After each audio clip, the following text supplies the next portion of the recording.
Assalamu alaikum warahmatullahi wabarakatuh. Dr. Zubair here, and today our topic is balance sheet. The other name of the balance sheet is the position statement. We can say that position statement is also called the balance sheet, which reflects the financial position of the firm at specific point in date.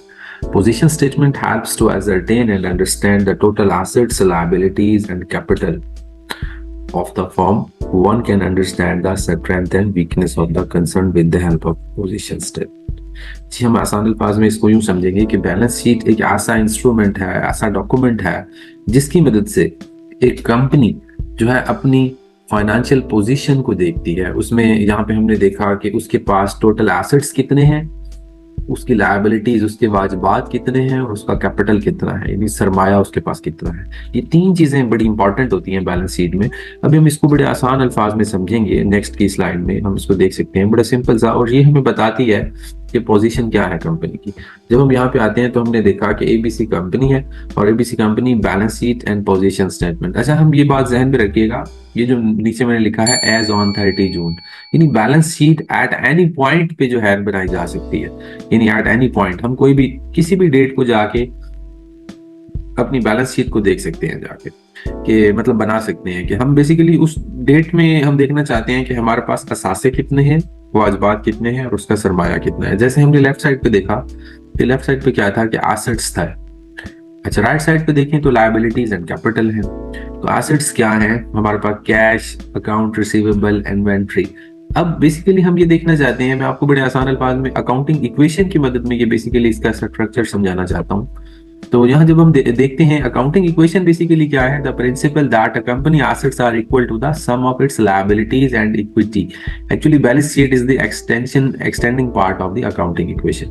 तो basically मैं आपको above इसका structure समझाने के लिए मैंने यहाँ पे अकाउंटिंग इक्वेशन लिखी कि जो असासे हैं, जो हमारे पास $8200 के जो एसेट्स हैं, उनकी मद में देखें कि लायबिलिटीज कितनी है और ऑनर्स इक्विटी यानी उसका कैपिटल कितना है। तो अगर हम यहाँ पे देखें तो लेफ्ट साइड पे हमारे पास $8200 जो हैं, इसका क्या मतलब है कि कंपनी अपने पास जितने वसाइल भी रखती है, जितने असासे रखती है, वो कहां से पैसा आया कि इसने 8200 यानी $8200 के असासे खरीदे।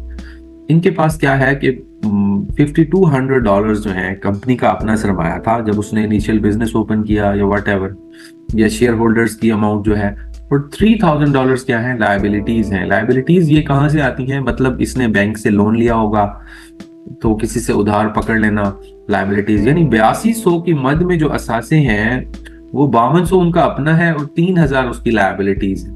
तो ये बेसिकली ना एक बैलेंस शीट का एक स्ट्रक्चर में ये चीजें आती हैं। नीचे देखें तो 8200 इज इक्वल टू 8200। मैं अब दोबारा से इसके ऊपर अब आऊंगा, इसके कंटेंट्स को के बारे में आपको बताना चाहूंगा। इसमें क्या है, हमारे पास एसेट्स क्या है, इसने देखें एसेट्स की बेसिकली डिवीजन की हुई है, तकसीम की हुई है। सबसे पहले होते हैं करंट एसेट्स। करंट एसेट्स क्या है? कैश हो गया, अकाउंट्स रिसीवेबल यानी ऐसी वसूलियां जो हमने वसूल करनी है, इन्वेंट्री। इन्वेंट्री क्या होती है? जो हम किसी भी चीज का जो बिजनेस कर रहे हैं, जो गुड्स मर्चेंडाइज हम प्रोड्यूस कर रहे हैं, तो ये इसके पास हमारे पास एसेट्स हैं। और अदर करंट एसेट्स क्या है? $700 है। तो अब हमने यहाँ पे ये देखा कि ये जो फर्स्ट पार्ट है, करंट एसेट्स बेसिकली क्या होते हैं? ये करंट एसेट्स उसको कहते हैं जो इजीली कन्वर्टेबल इनटू कैश होते हैं, यानी हम उसको आसानी से बेच सकते हैं तो वो कैश में कन्वर्ट हो जाते हैं। तो बैलेंस शीट में सबसे अहम बात क्या है कि हमें असासों को देखना चाहिए और करंट एसेट्स के बारे में, क्योंकि करंट एसेट्स जिस कंपनी के पास ज्यादा होती हैं उसकी भी एक वर्थ होती है, अपनी वैल्यू होती है, क्योंकि वो आसानी से कैश में कन्वर्ट हो जाती है। अब नेक्स्ट आते हैं हम लॉन्ग टर्म एसेट्स में। लॉन्ग टर्म एसेट्स क्या है? जो इन फ्यूचर, अब देखें यहाँ पे सबसे पहले क्या है, ऑफिस फर्नीचर हो गया। ऑफिस फर्नीचर में क्या है? $1000। व्हीकल्स हो गई $3000 की। तो अब सब टोटल हमने किया तो $4000 के हमारे पास लॉन्ग टर्म एसेट्स हैं। अब इसका मतलब क्या हुआ कि ये एक ऐसे एसेट्स हैं जो इजीली कन्वर्टेबल इनटू कैश नहीं है, क्योंकि ऑफिस का फर्नीचर है तो वो मौके पे तो नहीं बिक सकता, तो इजीली कन्वर्टेबल कैश नहीं है। व्हीकल्स होती हैं, आपकी बिल्डिंग हो गई लॉन्ग टर्म। इसके अलावा मशीनरी को इक्विप्ड की हुई है आपने, तो वो भी लॉन्ग टर्म एसेट्स में आएगी। उसकी वजूहात क्या है कि लॉन्ग टर्म मतलब वो एक लॉन्ग टर्म के लिए आपको बेनिफिट्स देते हैं। अच्छा, इसमें से लेस अकोमुलेटेड डेप्रिसिएशन। अब देखिए हमने जो असासे हैं वो वक्त के साथ साथ अपना लाइफ टाइम पूरा कर रहे होते हैं, तो उसकी वैल्यू में कमी आती जाती है, तो इसमें से ये भी लेस किए जाते हैं जब हम बैलेंस शीट बनाते हैं। तो अब हमने देखा कि 3000 के हमारे पास लॉन्ग टर्म एसेट्स हैं। अब हमने इनको टोटल किया, सब टोटल यानी करंट एसेट्स का और लॉन्ग टर्म एसेट्स का, तो टोटल एसेट्स हमारे पास $8200 आए लेफ्ट कॉलम में। 8200 टोटल एसेट्स जो हमारे पास है। अब हम इसकी अपोजिट साइड देखेंगे कि ये जितने भी असासे हैं ये किस मद में है, पैसा कहां से आया कि इसके लिए हमने ये एसेट्स लिए। राइट साइड पे अब हम देख रहे हैं कि करंट लायबिलिटीज क्या है हमारे पास। सबसे पहले यानी अकाउंट्स पेएबल हैं, हमने पे करने हैं, कुछ लोगों से हमने पैसा लिया हुआ है। नोट पेएबल एक ऐसा पेएबल नोट होता है कि जो रिटर्न में हमारे पास मौजूद होता है कि हम फला बंदे के वाजबात हमने देने हैं, फला कंपनी से हमने पैसा उधार लिया हुआ है। ये किस्म के स्मॉल लेवल पे पेएबल्स होते हैं, वाजबात होते हैं हमारे ऊपर। इसके अलावा सब टोटल में 2000 आ गया हमारे पास। अदर करंट लायबिलिटीज भी। अच्छा, करंट लायबिलिटीज की मैं आसान डेफिनेशन आपको ये भी बताता चलूं कि ऐसे वाजिबात जो एक साल के अंदर हमने वापस देने हैं, those liabilities that must be satisfied return with in 1 year और स्मॉल टाइम के लिए। लॉन्ग टर्म लायबिलिटीज क्या होती हैं? लॉन्ग टर्म लायबिलिटीज हमें बताई गई हैं $1000। इन ये क्या ऐसी लायबिलिटीज हैं जो कम से कम मोर देन 1 ईयर, ज्यादा से ज्यादा 1 साल से ज्यादा के अरसे में हमने रीपे करना होता है। 1 साल से लेके 5 साल तक के जो डेट्स हैं, जो कर्जे हमने लिए हुए हैं, वो लॉन्ग टर्म लायबिलिटीज में आते हैं। तो हमारे पास टोटल लायबिलिटीज 3000। इसका मतलब है जो हमने लेफ्ट साइड पे असासे परचेज किए हैं, $3000 हमने वाजबात हैं, हमने बैंक से लोन लिया या जहां से लिया व्हाटएवर। अच्छा, कैपिटल के ऊपर जब बात आती है, सरमाए के ऊपर, यानी उनके के पास पैसा कितना था, तो अर्निंग हमारे पास मौजूद है $300 की। रिटेन अर्निंग हमारे पास क्या है? $900 की। पेड इन कैपिटल हमारे पास $4000 का है। ये टोटल यानी टोटल सरमाया हमारे पास 5200 कंपनी के शेयर होल्डर का पैसा था, या उसने कुछ अर्न किया।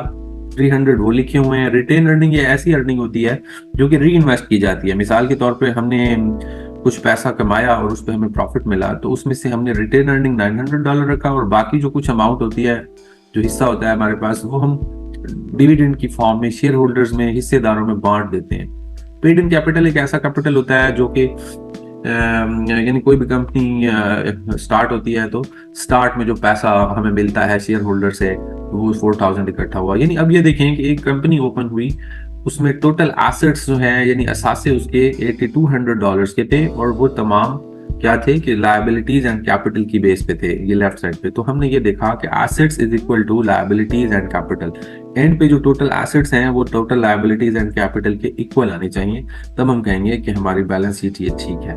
अच्छा, इनकम स्टेटमेंट जो है वो एक स्पेसिफाइड पीरियड के लिए होती है, यानी 1 साल का कोई भी 1 जनवरी से 30 दिसंबर तक हो सकती है। तो इसी तरीके से कोई भी 6 माह का पीरियड भी हो सकता है इनकम स्टेटमेंट में। लेकिन balance sheet as on, no doubt ये साल के एंड पे भी बनाई जा सकती है, साल के किसी टाइम पे भी बनाई जा सकती है। तो ये आपने नहीं भूलना कि balance sheet as on specified date पे बनाई जाती है। तो नेक्स्ट, मैं आपको पहले भी अकाउंटिंग इक्वेशन के बारे में बता चुका हूँ। ये मैंने अकाउंटिंग इक्वेशन का पार्ट आपको समझाने के लिए डाला कि बैलेंस शीट को समझने के लिए आसान तरीका ये है कि हमें अकाउंटिंग इक्वेशन के बेसिक कॉन्सेप्ट्स भी समझ आने चाहिए। सो अब numbers are taken from the balance sheet on above slide. तो हम ये देख चुके हैं कि ये हम प्रूव कर चुके हैं कि बैलेंस शीट है क्या किसी कंपनी की, जो कि हमें एसेट्स, लायबिलिटीज और कैपिटल यानी ऑनर्स इक्विटी के बारे में बताती है। Thank you very much.